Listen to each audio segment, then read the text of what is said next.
오늘은 이제 지난주에 이어서 마지막 10계명 시간, 마지막 10계명째를 말씀드리겠는데, 이 10계명은 우리의 내면, 우리 마음에 초점을 맞추고 있다, 이렇게 지난주에 말씀을 드렸죠. 다른 계명들이 실천해야 되는 계명이라고 한다면 이 대상이 10계명은 나 자신입니다. 그리고 10계명은 무엇을 이야기하는고 하면 그릇된 욕망에 대해서 이야기를 한다 말씀드렸죠. 그 그릇된 욕망이라고 하는 것, 우리에게는 욕망이 없는 사람들은 없는데 그 욕망이 그릇된 대상 또 그릇된 의도, 이것이 되면 그게 탐욕이 되고 잘못된 욕망이 된다, 이렇게 말씀을 드렸습니다. 그래서 대상과 의도가 발라야, 바르게 설정이 되어야 그 욕구는 정당한 욕구다라고 말씀을 드렸습니다. 자, 그러면서 지난주에 만족하지 못하는 사람이 갖는 아주 나쁜 버릇이 있다고 말씀을 드렸는데, 그거까지만 얘기를 하고 설교를 마쳤습니다만은, 이제 오늘 말씀드릴 것은 이 만족하지 못하는 사람이 갖는 가장 나쁜 버릇, 그게 뭐냐면 비교입니다. 비교. 만족하지 못하는 사람, 그릇된 욕망에 사로잡힌 사람들은 꼭 비교하고 삽니다. 그래서 자기 것과 남의 것을 비교하죠. 그렇습니다. 특히 가지지 못했을 때는 이 비교 의식이 굉장히 강해지죠. 선배들 얘기를 들어보니까 군대 갔는데 너무 배가 고프니까 식사 때가 되면 남의 밥이 한 숟가락이라도 더 들어있는 것처럼 보인대요. 그리고 국도, 내 국에는 고기가 안 들어있는데 저 국에는 고기가 들어있는 게 보인다는 거죠. 그렇게 남의 것과 내 것을 비교하게 되는데, 그때 그 심정이 뭐냐면 궁핍하고 어렵고 힘들 때, 능력이 없을 때, 이럴 때 비교를 한다는 겁니다. 이 남자들은 자기 부인과 남의 부인을 비교한다는 거죠. 그래서 남의 부인은 저렇게 이쁜데 왜 내 부인은 이렇게 못생겼을까, 이런 생각을 남자들이 한답니다. 그러면 여러분들 혼내주시기 바랍니다.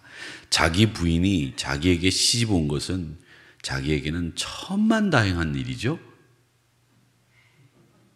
여러분 아멘 안 하시네. 남자분들이 아멘 하셔야죠, 진짜. 그렇고 또 여자분들도 마찬가지죠. 우리 남편이 나한테 장가 온 건 천만다행입니까? 아니면 참 내가 결혼해 준 거지라고 생각하고 계시는지 모르겠습니다만은, 이 둘이 만난 건 하나님이 짝지어 주신 거이기 때문에 우리에게는 이 세상에서 가장 누릴 수 있는 복 중의 복입니다. 아멘입니까? 막 인상 쓰시는 분들 계시면 내가 내 아내를 만나고 내가 내 남편을 만난 건 복 중에 복입니다. 그런데 그걸 비교해서 그게 복인 줄 모르고 남의 것이 좋은 줄만 알고 집에 가서 타박하면 나쁜 사람입니다. 아니, 나쁜 놈이고 나쁜입니다. 그렇기 때문에 여러분, 내가 누리고 있는 것, 내가 같이 살고 있는 아내는 가장 좋은 아내, 내가 같이 살고 있는 남편이 가장 좋은 남편, 이렇게 생각하셔야 됩니다. 잠언 말씀 제가 5장 말씀 드렸죠. 내 우물에서 물을 마셔라. 내 샘에서 흐르는 물을 마셔야 된다. 이 샘물이 집 밖으로 넘치게 하고 도랑물로 거리를 흘러가게 하지 마라. 그 물은 너에게만 있게 하고 타인과 더불어 그 우물을 나누지 말고 내 샘으로 복되게 하고 네가 젊어서 취한 아내를 즐거워해라. 이것은 아내와 남편을 향해서 하는 이야기입니다. 네 아내가, 네 남편이 여기에 샘에서 나는 물이라는 거죠. 아내는 사랑스러운 암사슴 같고 암노루 같으니까 그의 품을 항상 족한 줄 여기며 그 사랑을 연모해라, 이렇게 말씀을 하셨습니다. 근데 우리는 누구나 모태에서 나올 때부터 서로 다른 조건에서 나오죠. 누구는 재벌의 아들로 태어나고 누구는 가난한 사람의 아들로 태어나죠. 똑같이 다 재벌의 아들로 태어나면 얼마나 좋겠습니까마는 그렇지 않습니다. 어떤 부모는 나에게 이런 것을 주었으면 좋겠다 생각되는 부모님들이 있겠죠. 같은 조건에서 태어난 사람은 정말 한 사람도 없습니다. 신체적인 조건도 다르고 부모, 형제, 가족들의 형편이 다 다릅니다. 국적이 다르고 지역이 다릅니다. 가문이 다릅니다. 혈통이 다르고 성격이 다릅니다. 비슷한 것 같아도 다 달라요.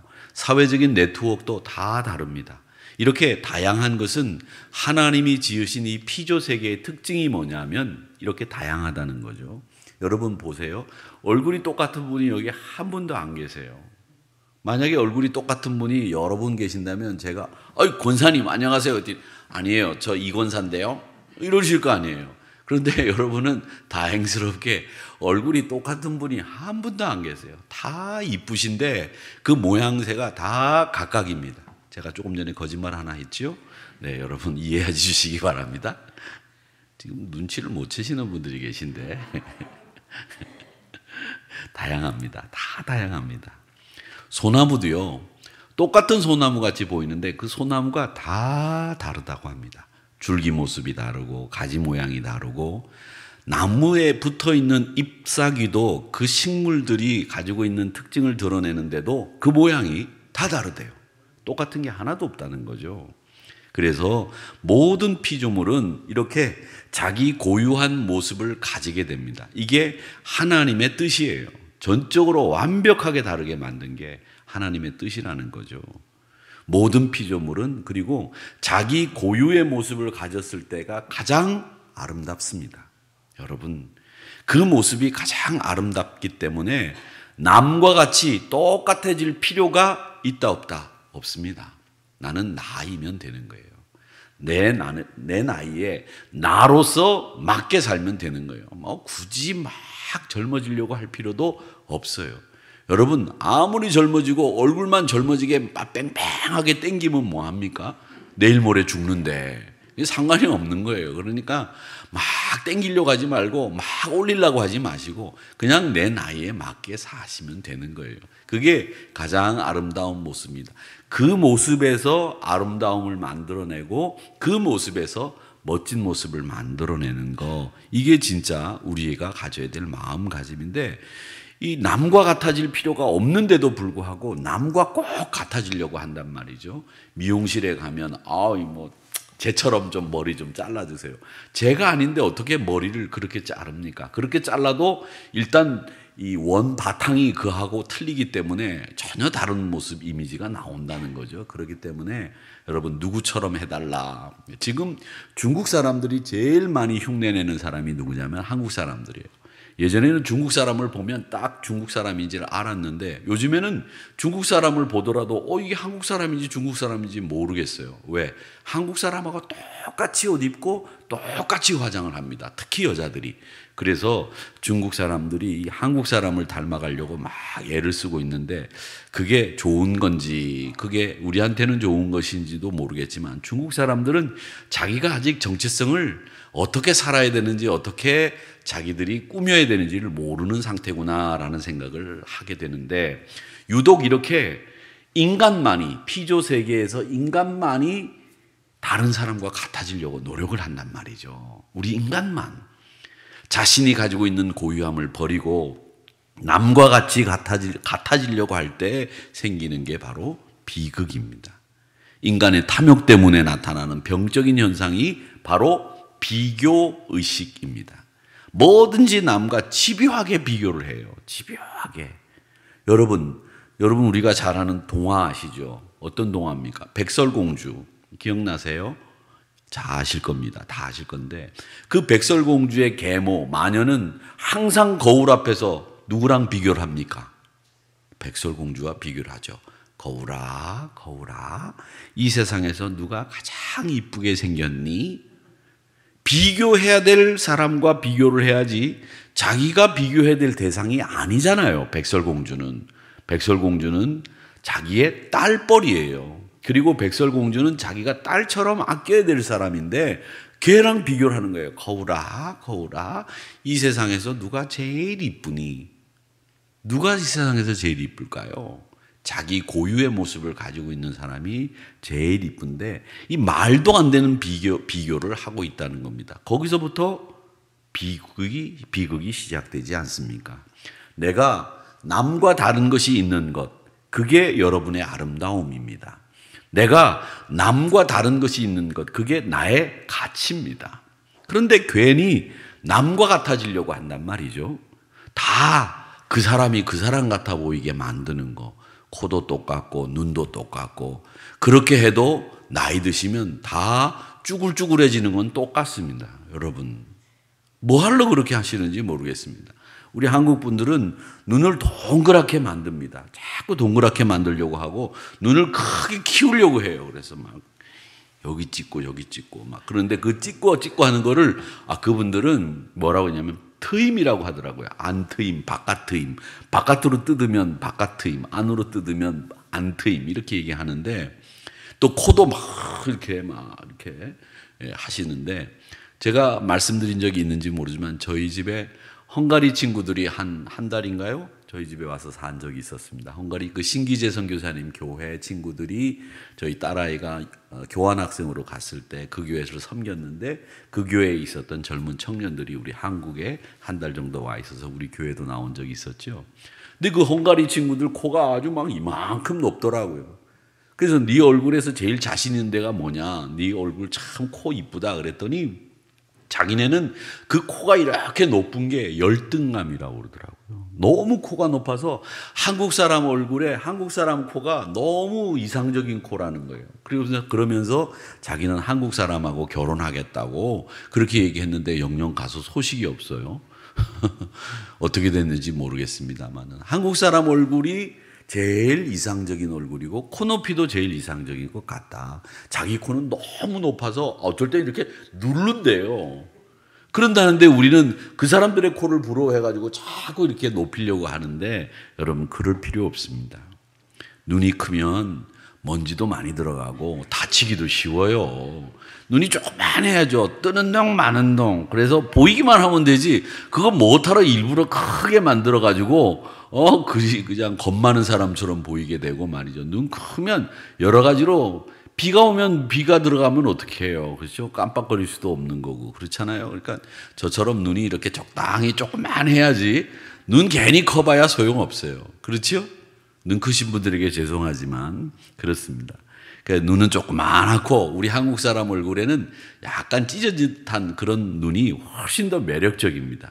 서양 사람들이 갈색 피부를 좋아하는데 우리나라 사람들은 피부를 하얗게 만들려고 해요. 하얗게 만들려고 하는데 그럴 필요 없습니다.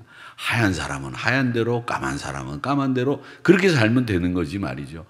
자기가 하얗다고 얘기하는 분들이 있어요. 저희 집에도 어떤 분이 한 분 계신데 자기 피부가 하얗대요. 그리고 난데 저하고 딱 비교하면 말을 못해요. 왜? 제가 너무 하얘니까. 그런데 여러분 하얀 게 좋은 게 아니에요. 저는 피부가 어머님 닮아가지고 덫이 잘나요. 뭐가 상처가 나면 곰고 터지고 아프고 주저앉고 제가 한 번씩 이렇게 의자에 앉는데 제가 이렇게 앉으면 여기에 종기가 나가지고 물러 터진 줄 아시면 됩니다. 그런 일들이 많아요. 하얀 피부가 갖고 있는 나쁜 것이죠. 근데 까만 피부들 보면 뭐 상처가 나도 덧나는 법 없이 금방 아물고 그렇잖아요. 그렇죠? 그러니까 다 가지고 있는 특징이 있는 거예요. 하얀 것은 하얀 것대로 검은 것은 검은 것대로 다 좋다는 겁니다. 그렇기 때문에 남과 비교하려고 하지 말고 내가 가지고 있는 고유함을 내 아름다움으로 만들어내는 것. 그게 우리를 행복하게 만드는데 우리 인간이 남과 같아지려고 하는 순간에 비참해지는 거예요. 오늘날 생태계의 위기, 바로 그 위기는 다양성을 인정하지 않는 인간의 욕심 때문에 이 생태계가 파괴되고 있는 겁니다. 그렇기 때문에 저는 우리 인간이 가장 먼저 피조 세계에서 결단해야 될 게 있는데 그게 뭐냐? 남과 같아지려고 하지 말자. 나는 나다 하는 거예요. 나라고 하는 사람이 가장 가치 있고 아름다운 것이다. 이렇게 인정하셔야 됩니다. 그럴 때 여러분 하나님이 말씀하신 이 10번째 계명이 이루어지는 거예요. 남과 괜히 같아지려고 욕심을 부리는 것, 그것이 바로 우리 이 세상을 힘들게 만드는 거다라는 것이죠. 자, 십계명이 그 많은 게 있습니다. 그게 뭐냐? 이 십계명의 말씀을 한번 읽어볼까요? 내 이웃의 집을 탐내지 마라. 이웃의 아내나 남종이나 여종이나 소나 낙이나 무릇 내 이웃의 소유를 탐내지 말라. 이렇게 말씀하셨는데 여기서 두 가지 금하고 있는 것이 이웃 사람을 탐내지 말라는 거죠. 이게 이웃 사람을 탐내지 말라는 말은 뭐냐면 남의 떡이 커 보이는 거예요.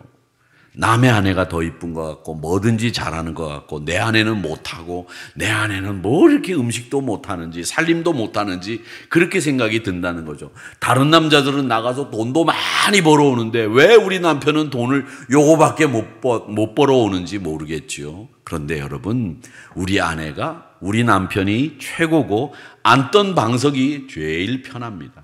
여러분, 앉던 방석이 제일 편합니다. 남의 자식 부러워하지 마세요. 남의 자식 부러워하면 자식을 주신 하나님께 죄를 짓는 거예요. 남의 자식 왜 부러워합니까? 그 자식은 그 자식이고 내 자식은 내 자식이죠. 내 자식 왜 기릅니까? 여러분, 내 자식을 왜 기르느냐 이렇게 물어보면 어떤 분은 공부시키려고 기르는 것 같아요. 공부시키려고 기르십니까? 기르려고 공부시키는 겁니까? 한번 생각해 보세요. 공부시키려고 기르느냐, 기르려고 공부시키느냐. 둘 중에 하나. 뭐예요? 둘 다 아니죠. 우리는 자식을 기르는데 사람답게 살도록 만들어주기 위해서 사회화도 시키고 또 교육도 소양도 가르치고 사람의 예절도 가르치고 한국 사람으로서 살아야 될 도리도 가르쳐야 되는 게 부모로서 자식을 기르는 건데 우리는 기르는 게 아니라 공부시키려고 길러요. 공부시키려고 기른단 말이죠. 또 반대로 기르려고 공부시킨다는 거죠. 네? 그러지 맙시다. 하나님은 우리에게 자식을 주셔서 기쁨을 주셨잖아요. 기쁨을 주셨어요. 그래서 이 자식을 통해서 내가 누릴 수 없는 기쁨을 보는 거예요. 기쁨을 누리는 거예요. 여러분 보십시오. 자식 하는 거 보세요. 딱 보면 어때요? 깨달음이 정말 많이 생기더라고요. 성경을 볼 때도 깨달음이 많은데 저는 자식을 보면서 깨달음이 정말 많아요. 아, 저게 나랑 똑같은 짓을 하네? 어쩌면 저렇게 나랑 똑같이 하지? 그런데 그걸 보면서 저를 반성하죠. 저거 별로 보기 좋지 않은데? 내가 생각했을 때는 몰랐던 걸 자식이 하는 걸 보면서 부모는 깨닫는 거예요. 그러니까 이 자식을 통해서 그러면서 깨달음도 얻고 또 나랑 똑같이 하는 걸 보면서 기쁘고 행복하고 그게 바로 하나님이 우리에게 자식을 주신 기쁨을 누리는 방법인데 우리는 자식을 가지고 남과 비교를 해요. 그러면서 아이들한테 얘기하는 거죠. 야, 너 철수는 말이야 오늘 이번에 1등하고 왔다는데 너는 맨날 그 모양이냐. 남과 비교하고 말이죠. 야단치느라고. 그게 가장 비교육적인 것 아닙니까? 재미있게 살려고 자식을 주셨는데 우리 자식은 하나님이 우리에게 기쁨을 주시기 위한 용도로 우리에게 삶의 윤택함을 주시기 위해서 우리에게 주신 자식인데 우리는 지금 자식을 가지고 그냥 공부 못 시켜서 안달이 난 사람처럼 공부시키기 위해서 기르는 거죠. 그러니까 지금 우리나라 한국 분들의 부모님은 우리 자식은 용도가 한 가지뿐입니다. 한 가지. 뭐냐? 대학 보내는 용도밖에 없어요. 대학 보내고 난 뒤에 그런 다음에 뭐 하실 거예요? 시집 보내야죠. 장가 보내야죠. 그런 다음에 뭐 하실 거예요? 뒷바라지 해줘야죠. 그런 다음에 뭐 할 거예요? 이렇게 묻자면 자식을 가지고 우리가 지금 뭘 해야 되는지 모른 채로 그냥 매달려가지고 공부시키기 위해서 애를 쓰고 있다. 죽어라 공부시키다가 끝장냅니다.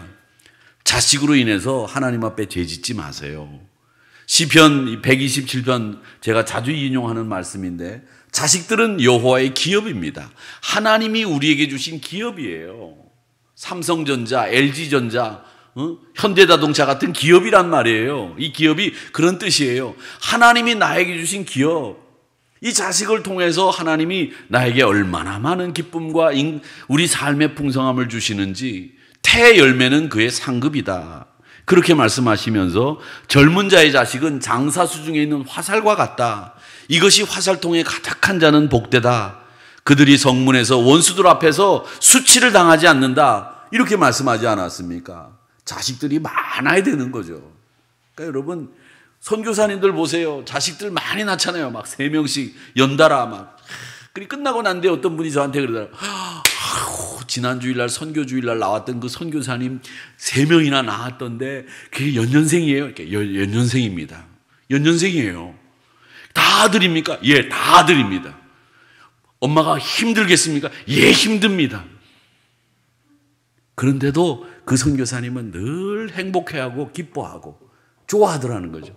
그게 저는 바른 정신을 가진 젊은이들이라고 생각해요. 자식을 많이 낳아야지. 예수 믿는 사람들이 말이지. 한번 낳았다 그러면 막 5, 그냥 6, 막 그냥 이렇게 낳아야죠. 그렇죠? 할렐루야. 뭐 아멘이에요. 낳을 수도 없으면서. 젊은이들을 강연 가서 그렇게 해야 되는데 말이죠. 여러분, 그리고 남의 부하를 또 부러워하지 마세요. 요즘 말로 얘기하면 남의 직장 동료 부러워하지 마세요. 야, 그 회사는 그런 사람이 있다더라. 야, 충무교회 삼성제일교회 가면 부목사들이 이런 사람들이 있다는데 왜 하늘이교회는 부목사들이 이런지 모르겠다. 이거 망할 징조예요. 망하는 집안에서 하는 소리들이란 말이죠. 야, 삼성제일교회도 부목사님들이 좋지만 우리 하늘이교회 부목사님들이 정말 좋아. 그렇게 말을 해야죠. 진짜 좋습니다. 우리 하늘이교회 부목사님들, 사모님들이 얼마나 열심히 하시는지 몰라요. 제가 너무 감사하고 고마운데 이 자리를 빌려서 내가 늘 감사한 마음을 갖는 게 우리 부목사님들, 사모님들이 똘똘 뭉쳐서 부목사 사모들끼리 말이죠. 갈등하고 서로 경쟁하고 치열하게 신경전 벌이는 교회들 많아요. 안 그렇겠습니까? 그런데 우리 교회는 그런 일이 없어요. 있으라고 해도 안 일어나요. 그런 일들이 서로 언니 동생 하는 마음으로 그냥 잘 지내는 것을 보면서 제가 너무 행복하고 좋아요. 우리 부목사님들이 저 속색이는 거 많이 속색이는 것 같아 보이지요? 아니에요. 속색이에요. 그런데 우리 부목사님들처럼 좋은 사람들이 없어요. 정말 교회를 위해서라면 헌신적이고 때로는 말이죠. 교회를 위해서라면 어떤 일이든지 자기가 헌신하려고 하고 애쓰고 그리고 또 일사불란하게 한 가지로 마음이 딱 뭉쳐가지고 똘똘 뭉쳐서 가죠. 흐트러지는 법이 없어요. 이렇게 저렇게 딴소리가 나오는 법이 없이 늘 한 목소리가 나오는 우리 목회실이에요. 여러분, 교회가 혼란스럽거나 혼란스럽지 않거나 우리 목회실에서 문제가 생기는 거 보셨습니까? 아니죠. 늘 행정실이나 목회실에서 같은 소리가 나오는 게 참 좋은데 우리 하늘이 교회가 그런 교회예요. 그래서 제가 얼마나 감사하고 고마운지 몰라요. 그렇죠? 여러분, 그래야 되는 거예요. 그게 정말 좋은 교회랍니다. 그러니까 우리 하늘이 교회를 제쳐두고 다른 교회 부러워하지 마세요. 그 교회는 말이에요. 이렇고 저렇고 그 교회 내막을 들여다보면요. 엉망진창인데 많아요. 겉만 휘황찬란한 것 같이 보이지만 속은 텅텅 비어서 골 비어 있는 것처럼 말이죠. 막 멍들어 있는 데가 많단 말이죠. 우리 교회는 그렇지 않습니다. 다 인간적으로 다 의지하고 사랑하고 도와주고 협력하고 이런 모습들을 보이고 있기 때문에 참 좋다는 거죠. 우리 교회 장로님들은 또 어떻습니까? 우리 장로님들 같은 장로님들이 안 계세요. 다른 교회 장로님들을 보면 얘기 들어보면 말이죠. 이 말도 안 되는 소리를 너무 많이 하시는 분들이 계시는데 우리 교회는 장로님들이 다 합리적이고 믿음을 가지고 말씀대로 그렇게 결정하고 그렇게 교회를 운영하기 위해서 헌신적으로 애쓰시는 분들이에요.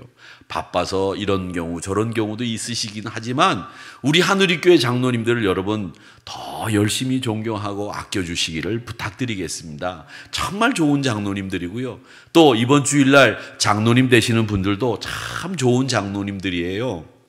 장로님들이 될 자질들이 있으신 분들이에요. 제가 지난 주일날 월요일날 같이 하루 저녁 지내면서 이런저런 얘기하면서 커피도 마시고 기도도 하고 교회 이야기도 하고 쭉 얘기를 해보니까 참 심성도 곱고 사람들이 다 좋더라고요.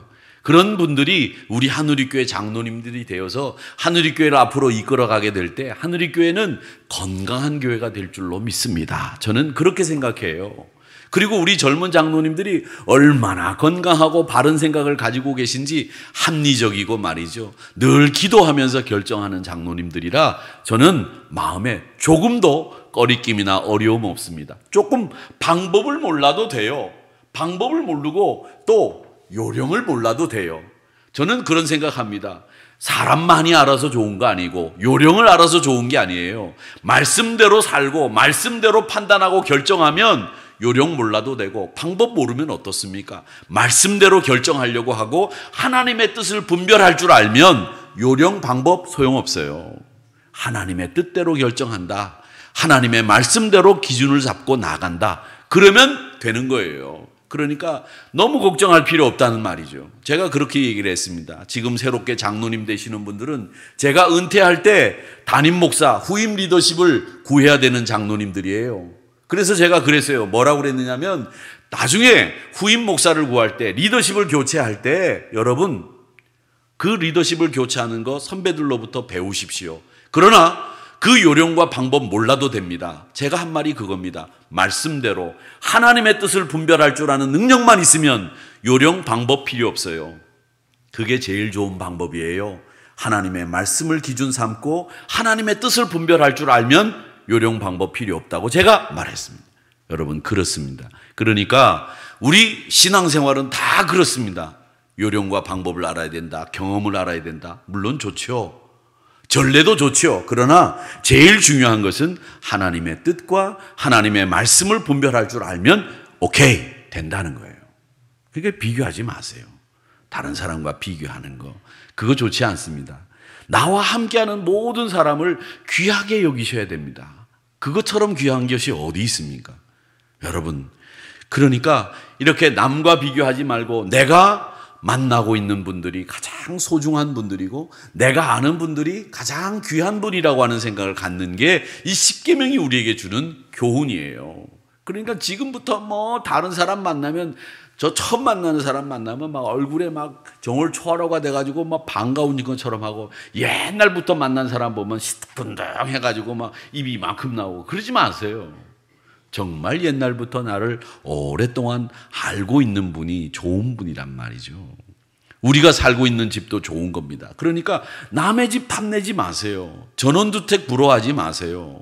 전원주택 사는 분들 말이죠. 우리가 말이야 내가 이제 강남에 말이야 아파트에서 살았는데 내가 은퇴하면 전원주택에 가서 살아야지. 여러분 이제 전원주택에 대한 얘기들 다 알고 계시죠. 여러분 전원주택 지으려면 머리 터져요. 여러분 집 못 지어요. 제가 책을 읽어보니까 집 못 짓겠더라고 보통 사람들은. 그러니까 전원주택 부러워하지 마세요. 벌레 나오죠. 쥐 나오죠. 뱀올 나오죠. 나중에 팔 때도 팔리지도 않아요. 그러니까 그런 거 자꾸 부러워하지 마시고 또 내가 사는 집 그냥 좋으면 좋은 대로 사시는 거예요. 그래야 되는 거지. 얼마나 여러분 지금 살고 있는 집이 좋습니까? 따뜻하지요. 가끔 난방 안 되죠. 냉방 안 되고 그렇지요. 뭐 풀 빨리 자라죠. 다 좋은 거예요. 여러분 일할 수 있도록 만들어주니까. 여러분 가지고 있는 집이 제일 좋은 집이고 여러분 사는 집이 제일 좋은 집인 줄로 믿습니다. 아멘입니까? 더 좋은 집 가시려면 가시는데 가지 말라는 얘기가 아니라 만족할 줄 알고 감사할 줄 알고 살아야 된다는 얘기입니다. 새로 짓는 집들을 보면 시설이 좋더라고요. 아주 자동화된 주방에다가 이 핸드폰으로 말이죠. 다 조정도 하게 돼 있더라고요. 그런데 여러분 부러워하지 마세요. 제가 보니까 그런 분들이 다 그런 걸 쓰느냐 잘 안 쓰시더라고요. 여러분 그거보다 제일 좋은 건 그 안에 사는 가족들이 사랑하고 샬롬하고 행복하냐? 이게 중요한 거지. 아무리 좋은 집에 살면 뭐합니까? 맨날 싸우고 말이죠. 막 깨고 부시고 던지고 이러면 그게 좋습니까? 아니죠. 그거보다 좋은 집보다도 좋은 가족 구성원들과 행복하게 사는 게 제일 좋은 겁니다. 그러니까 여러분 그릇 싸시면 바로바로 쓰시고 제발 꺼내서 쓰세요. 프라이팬 새로 사가지고선 요거는 요때 써야지 안 쓰다가 못 쓰고 그냥 끝나요. 그러니까 여러분 사시면 바로바로 쓰시고 그 다음에 아끼지 마세요. 뭐 그렇게 아낄 게 있다고 사놓고 왜 아껴요? 그건 아끼는 것도 아니지. 바보스러운 그럼 사지를 말지. 그걸 왜 샀어? 하여튼 웃기시는 분들이 많이 계시는데 그러지 마시고 좀 버리세요. 그리고 좀 버리고 내 마음을 비우듯이 집에 있는 것도 좀 갖다 버리세요. 그냥 움켜잡고 저도 그런 경험들을 많이 합니다. 제가 지난 주일날 제 책꽂이도 막 정리를 하고 말이죠. 서리들도 막 정리하는데 서리 정리하면 항상 뭐가 나오느냐. 이거 나중에 꼭 볼 때가 있을 것 같아. 그리고 남겨두거든. 그런데 그 이후로도 한 번도 안 본단 말이죠. 이거 꼭 언젠가 쓸 때가 있을 것 같아. 둬요. 그런데 안 써요. 그러면 버리세요. 아니면 요즘 많이 하잖아요. 당근. 그렇게 하면 됩니다. 쓸 사람한테 주세요. 그렇게 하면 되는데 그걸 움켜잡고 앉아가지고서 말이지 그냥 묵힌단 말이죠. 제가 막 침까지 튀겨가면서 얘기하는데 그러지 마시고 욕심내지 마시고 탐심 부리지 마시고 그거 써봐야 별거 아닙니다. 우리 집이 제일 좋고 내가 제일 행복한 사람이라는 거 여러분 기억하시기 바랍니다. 10계명은 다른 계명들을 범하게 만드는 생각이나 감정을 금지하자는 포괄적이고 종합적인 계명입니다. 지금까지 9가지 계명을 완결하면서 이 모든 계명을 바르게 수용하기 위해서 외적인 행동뿐만 아니라 내 마음까지도 잘 살펴야 된다고 하는 말씀이 10계명이 우리에게 주는 교훈이다라고 하는 것을 기억하시면서 탐심으로 인해서 하나님께 대한 감사, 이 만족이 없는 삶, 이걸 10계명은 제일 우려하고 경계하시면서 탐심을 버려라. 자족할 줄 알아야 된다. 감사할 줄 알아야 된다라고 말씀하시고 있다는 것 기억하시면서 하나님의 뜻이 담겨있는 이 계명들을 잘 기억하시고 우리 생활 속에서 적용하시면서 하나님 한 분만으로 만족하며 사는 우리 하누리 성도님들이 되시기를 주님의 이름으로 축복합니다.